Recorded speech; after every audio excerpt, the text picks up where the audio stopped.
Hello guys, welcome back to my YouTube channel. आज हम discuss करने वाले हैं इंडियन कॉन्स्टिट्यूशन के बारे में।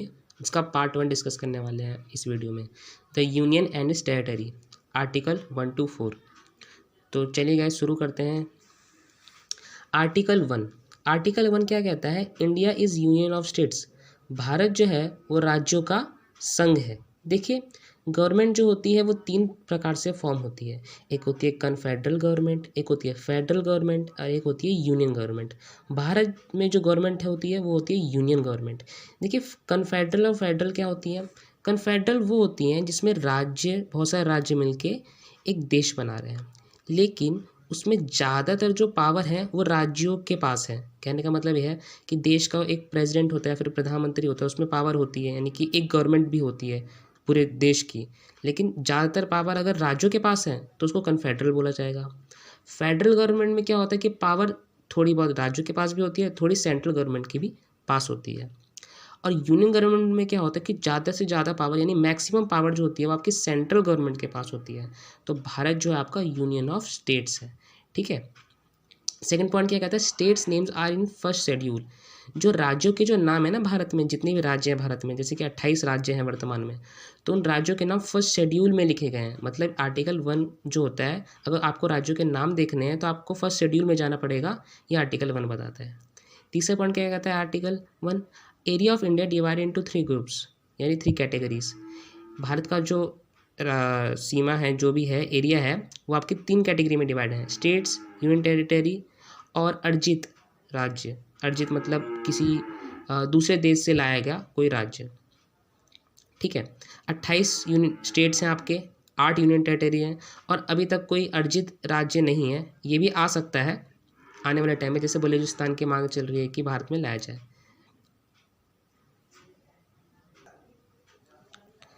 तो ये है आर्टिकल 1 बताता है आपका। आर्टिकल 2 क्या बताता है? पार्लियामेंट में बाय लॉ एडमिट और add new states in India. मतलब कि भारत का जो पार्लियामेंट है वो किसी भी दूसरे देश को एज अ राज्य अपने भारत के अंदर ला सकता है या ऐड कर सकता है। जैसे कि सिक्किम को भारत में 16 मई 1975 को ऐड करा गया था 36वें संशोधन के द्वारा कॉन्स्टिट्यूशन के, मतलब कॉन्स्टिट्यूशन में संशोधन करा गया 36वां। उसके तहत 16 मई 1975 को सिक्किम को भारत में मिला लिया गया। लेकिन इससे पहले भी कोशिश करी गई थी सिक्किम को मिलाने की 1974 में 35वें संशोधन से, लेकिन वो टेस्ट संशोधन था। कहने का मतलब ये है कि उसमें देखा गया था कि क्या सिक्किम के लोग खुश होंगे कि नहीं भारत में रहकर। वो अपना देश ही चाहते हैं कि भारत का एक राज्य बनना चाहते हैं। तो उनको देखा गया था कि कुछ राज्यों को मिलाया गया था, तो वो काफ़ी ठीक रहा था। तो उसके तहत 1975 में पूरी तरीके से सिक्किम को भारत का एक राज्य बना दिया गया। उसके बाद आता है आपका आर्टिकल नंबर 3। आर्टिकल नंबर 3 क्या कहता है? पार्लियामेंट में change the name border of any states of prior authorisation of the president. कहने का मतलब है कि भारत के राज्यों के दो मतलब डिवाइड कितने भी टुकड़ों में डिवाइड करा जा सकता है उनको, ये आर्टिकल 3 कहता है। और इसके लिए जो भारत के जो प्रेसिडेंट जो होते हैं उनको पहले ही बता दिया जाता है कि हम डिवाइड करने वाले हैं। तो वो फिर उनका कोई वो नहीं होता है कि वो प्रेसिडेंट बाद में मना कर दे इस चीज़ को, क्योंकि उनको पहले ही बता दिया जाता है।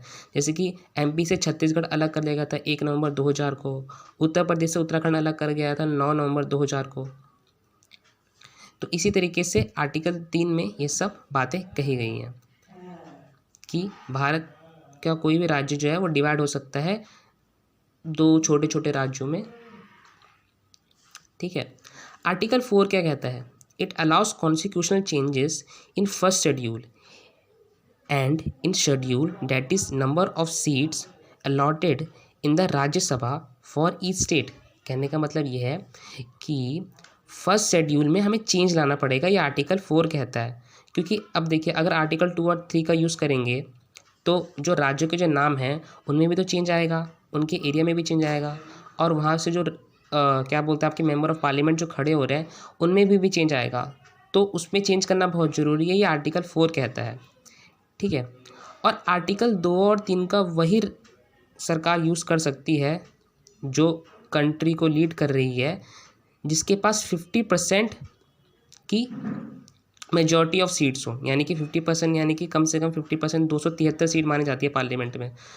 तो वर्तमान समय में बीजेपी के पास ये पूर्ण बहुमत है, तो वो आर्टिकल 2 और 3 का आराम से यूज़ कर लेती है और कर सकते हैं।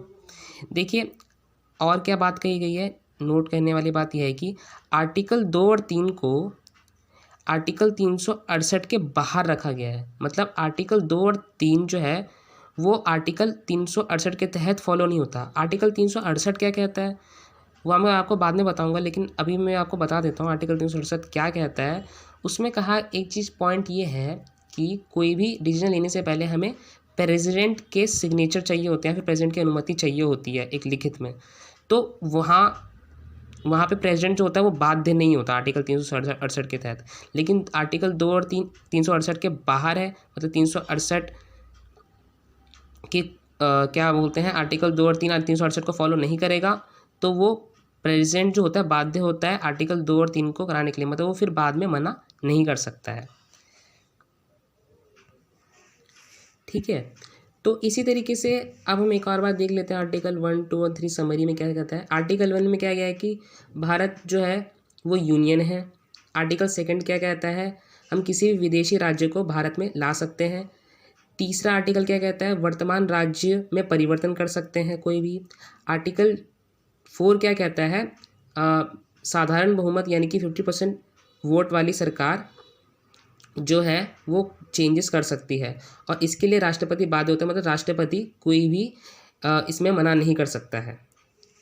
ठीक है, तो ये थे आर्टिकल 1, 2, 3 एंड 4 की पूरी एक्सप्लेनेशन। तो गाइस अगर आपको ये वीडियो अच्छी लगी हो तो प्लीज़ इस वीडियो को लाइक करें, शेयर करें अपने फ्रेंड्स के साथ जो इस सब्जेक्ट में इंटरेस्ट रखते हो या फिर जिनको इसकी ज़रूरत हो पढ़ने की, तो आप उनको ज़रूर शेयर कीजिए। बाकी आप मुझे कोई सजेशन दे सकते हैं कि आपको कैसी वीडियो चाहिए और आप कैसा मेरे से चाहते हैं कि मैं कैसी वीडियो बनाऊं, तो प्लीज़ आप सजेशन में बताइएगा कमेंट बॉक्स में कि आपको ये वीडियो कैसी लगी और आप कैसी वीडियो चाहते हैं आने वाले टाइम में मेरे से। तो ठीक है गाइस, थैंक यू, मिलते हैं नेक्स्ट वीडियो में।